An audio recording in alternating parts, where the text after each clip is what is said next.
Hello, Hello, everyone. Thank hello. you for joining again us of our bi-weekly show here on VNTV. Of course, we are the point straight to the point. Myself, Tan the Man, along with my co-host Jade Tang. Thank you, Jade, for being a part of this. We all pull it together with Calvin in the background. And today's special guest we have is the mayor, who is the mayor for the city of Westminster in California. For those of you guys who don't know, Anh Chí Tả, he plays a major role for the Vietnamese community and an advocate for many aspects.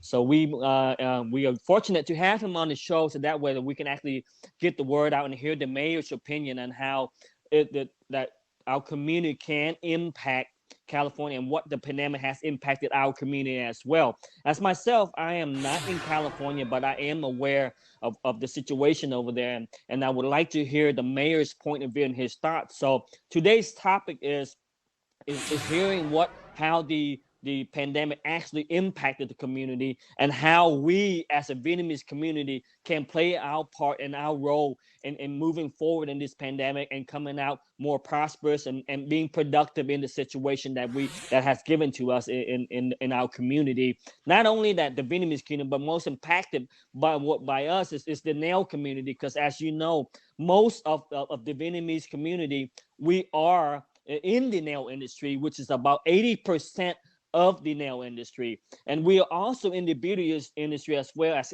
cosmetology and doing, facials and stuff like that. So us move forward. Before we get started, Jay, I think she has a few topics she wants to discuss before we move forward and bring the mayor on and hear his thoughts. Yeah, for those of you who are new today, welcome. And the mission of the point is to help raise the bar within the nail industry, and to bridge the gaps between the nail community, so we all can grow and learn and grow together. And I think today we have a lot of things to catch up with the mayor. So I would like to bring him in ASAP. Hi, the mayor. Hi, Chita. How are you? Yes, I'm doing good, and it's been my honor to be on your show. And I believe that this is a great opportunity for all of us to continue to raise awareness or provide information to the nail expert in the nail community. And wow, it's almost a year since the pandemic started. And for the last several months, we all observe and seen and experience all the impact uh, for everyone. And I think that I'm really proud of our community. I think that our community, we work so hard in different fields, and we've been supporting each others. I think overall, I think that I'm really proud of all the nail professional. uh, you all are amazing. You understand that. I mean, like the pandemic really have a really big impact for the nail industry, and especially that if you live in California. I mean, like the rule, the regulation, executive order from the governor. You know, a lot of issue that all the nail professional we have to deal with. Was it something that you wanted to address, or how would you address that? And do you feel that the direction when the government made that comment, how it impacted their community so strong, and yet we couldn't have, we the governor never rebut, or what, how would you say that, he never retracted his comment of the pandemic happening in a nail salon with no concrete evidence of where it started. And so, as being mayor and as being a leader for our community, I think that most of the Vietnamese people or our community wants to know, like, how can we actually make the change and help people understand that it didn't start there, but the comment of that the governor made really impacted and hurt our community. What would your thoughts be on that? Thank you for your question. Actually, after the governor he make that statement publicly, I issue my letter, a respond to that statement. If you remember, and I think you're more than welcome to find my letter on the internet. I think that my letter I think Absolutely. still there. I think that I respond. I mean, like I hope that the governor should not make a statement like that because it was not helpful and it's kind of insult to the community because as a governor he need to provide information, he need to provide guidance, he need to provide support Yeah. uh, to the nail professionals. I think because he have to understand that the nail industry in California really contribute a lot in the state economy. I think we all realize that 80% of uh, nail industry, that involve the Vietnamese community, and I think we all know that. So I issued my letter to the Yeah. governor, and I asked the governor. I mean, like I mentioned, I think in my letter that the statement is inappropriate, and I hope that the governor need to provide like guidance, need to provide some of the support that the nail professional they really need. As so, I really surprised that without any evidence, how come the governor of one of the biggest state in America have some statement like that? I think I really disappointed. Yes. We wanted to hear straight from you, instead of just reading the letter. And I think that you done, your partner in for our community. It's just that Governor Gavin Newsom, it is just strange why he targeted such a community that contributed, like you said, we contributed so much to California's revenue, right? And without, Yes. I think that we as a community, I think we play a very huge part in California's revenue, and of course all the small businesses as well. But making that impact not only affected the Vietnamese community, but it affected the industry as well, in the nail industry as well. So moving forward, now that we see that the direction of the governor of California being able to now reopen California back, the direction now is we want to know from your leadership, what is our next step in trying to overcome the pandemic and adjusting to the direction where we need to go. Like we improvise, and now we need to be able to overcome this pandemic moving forward. What would be some of your suggestions for us as a community? Really appreciate with that question that for nail professional, as I observe that you are done your part, you've been follow all the guidelines from the state.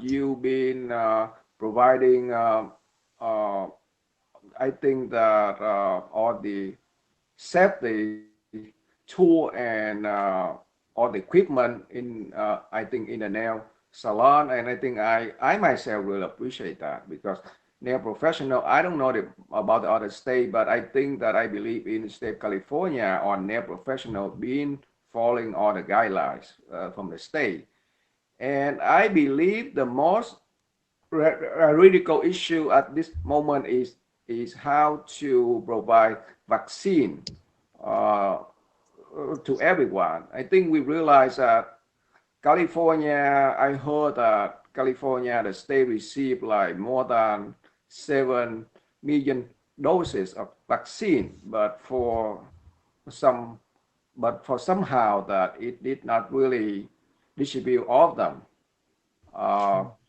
to the people in need.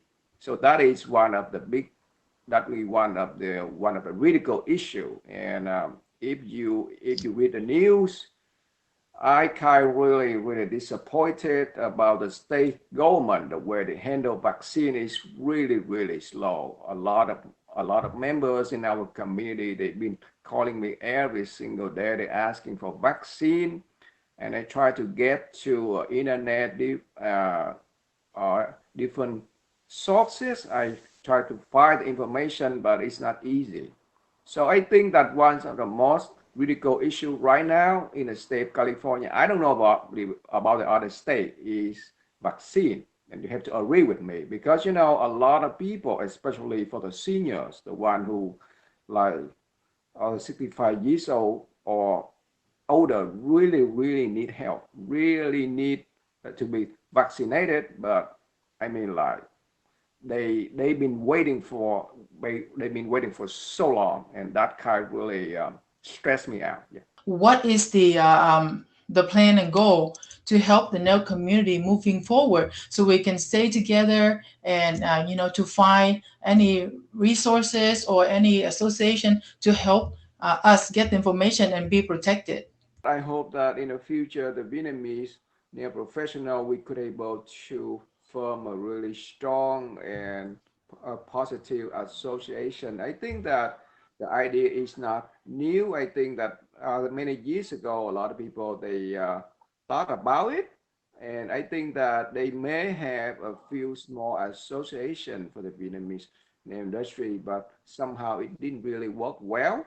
And to respond to the previous concerns from Tan Nguyen, I'd like to tell you that a couple of weeks ago, I wrote a letter to the county asking, like the county need to translate, the website into Vietnamese so that could able to help many Vietnamese who do not understand English. And I did my part. So I hope that in the near future they have the Vietnamese version on their website. And uh, for the nail industry, I think that I hope our community need to be united, need to come up with association, and I mean a good association with attorney, with the support from nail professional from 50 states, need to continue to update the rule regulation from every single state on the website,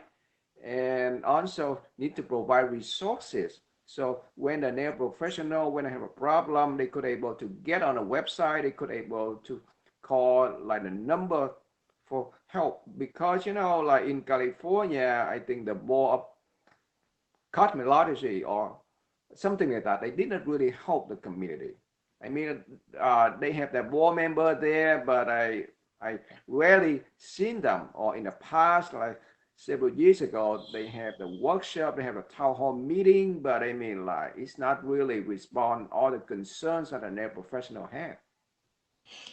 I agree. And I think the problem is for the Vietnamese community in California here for in the nail industry.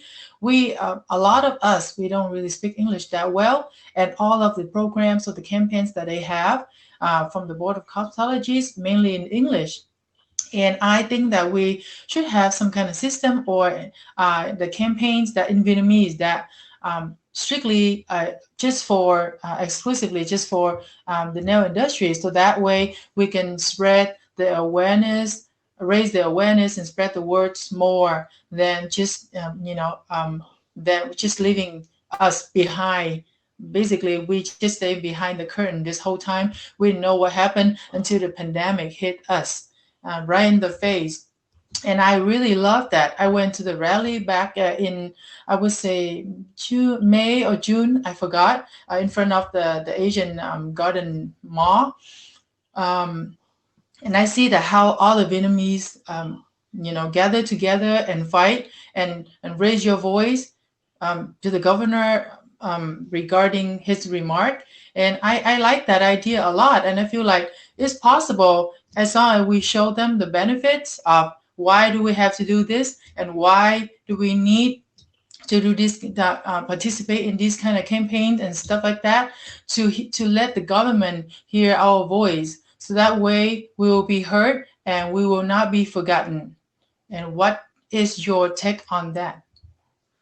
So recommend that in the future that Vietnamese nail industry should have like the e-magazine or something, because e-magazine is I think that really helpful. That I hope that e-magazine is also a voice for the Vietnamese American nail professional who could able to share information, regulation, and rule in uh, 50 states, because we need support.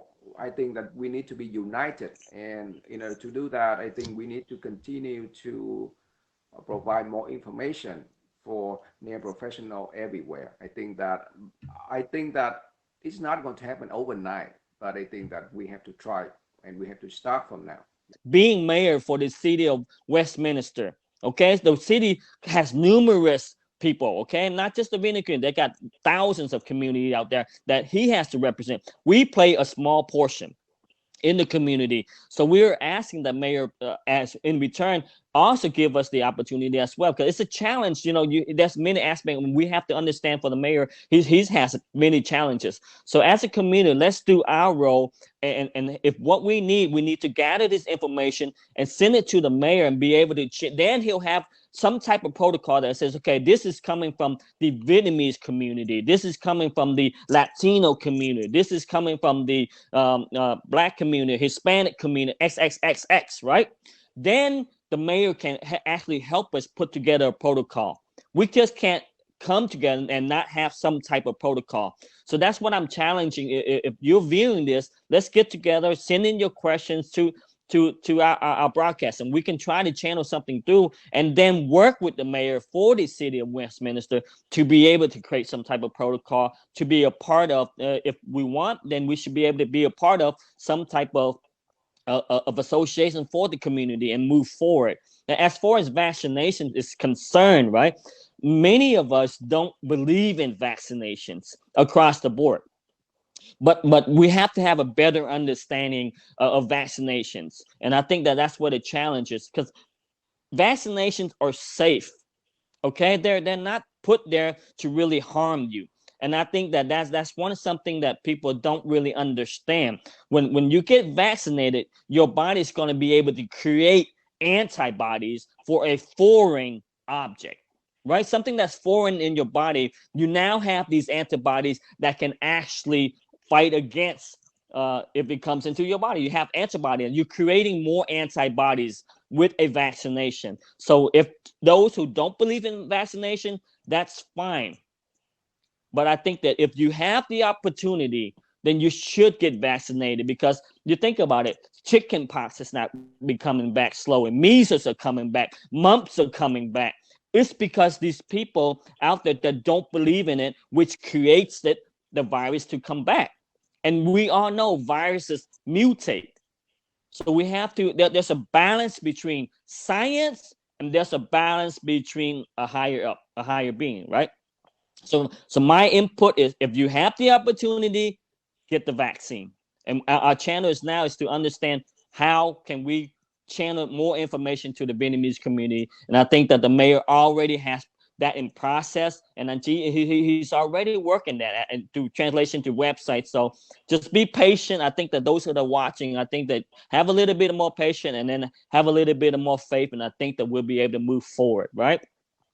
So moving on, I think that some of the questions that I think that are challenging now is, I don't know if the mayor, if Angie, if you understand that there is a new law that's already passed legislation about the AB5, right? The AB5 law. So let's clarify, because we've been trying to really push the issue to help the community understand the major impact of what's happening with this AB5 rule. Then it's going to move into motion. It's already in motion. It's already passed legislation. It's going to happen. Now, we want to know what are your thoughts on it, and what can we do better for our community to get a better understanding of what it really is, and how it will impact the nail community in Westminster and across California. Yes, in California, I want to tell you the truth that I don't like AB5. I think AB5 is a disaster for the nail industry and other industry as well. So I don't know whether or not in the future that the state will come up with other law. But I heard that like nail industry got exemption, right, in AB5. Am I correct? Yes, there is an exception, but the exemption expires, I think, when at the end of this year, right, At the Jay? end of this year, yes. Yeah, at the end of this year. So the nail community now, the exception will end. There will be no more. So I think that the nail professional need to have a petition to the governor, or to your state senator, or to your state assembly member. I think that you need to voice your concerns, because AB5, I think that really hurting like the nail industry. I mean, like it create a lot of issue, it create a lot of problem. And especially that you understand that many salon owner they've been they have to deal with paperwork, and that it really affect the income. I mean, like AB5 really affect the revenue of salon owner. So I mean, like, I don't know how come AB5, I mean, like, for the state uh, uh, law maker, how could they come up with AB5? I mean, that's not a good law. That's really, really bad law. I mean, like, that really have a negative impact to the nail industry. Really a negative impact. Anyway, thank you, T, for getting on. Looking forward to having you come back more and giving us an update, of course. Good job, host. Folks, for those of you just jump on, you guys already know what to do. You see me now. I'm doing the outro, replay the webcast, get information on what's going on in your industry, okay? See how you can support. There's a lot of good discussion going on there. You yourself can make a difference. If I can make a difference, folks, okay? A refugee from Vietnam, just imagine, folks. And my brother, he just happened to be the mayor. By the way, another side note, okay? He was a councilman before he met me, folks. So I just want to let you know, when you meet Kelvin, your life changed. He became the mayor and been the mayor for the last 9 years. Bro, I think it's going to be limited like 10 years or something like that, okay? Because 10 years is too long. I don't know. I'm just saying, okay? I'm not a politician, folks, but you don't want to keep politicians in the office too long. Last note. It is confirmed already by Fred Jones. All right, Fred Jones, Chita, by the way, is the attorney for the Professional Beauty Federation of California, who was the group that actually initiated the suing? Yeah, okay? Twice we opened. So kudos to them. Thank you, Mr. Fred Jones. I forgot who was going to say, but anyway, it's all good. On that note, folks, make sure, like you said, share, like Tan said, share, okay? And looking forward to see you in 2 weeks. Like always, have a wonderful evening. Be safe and be kind.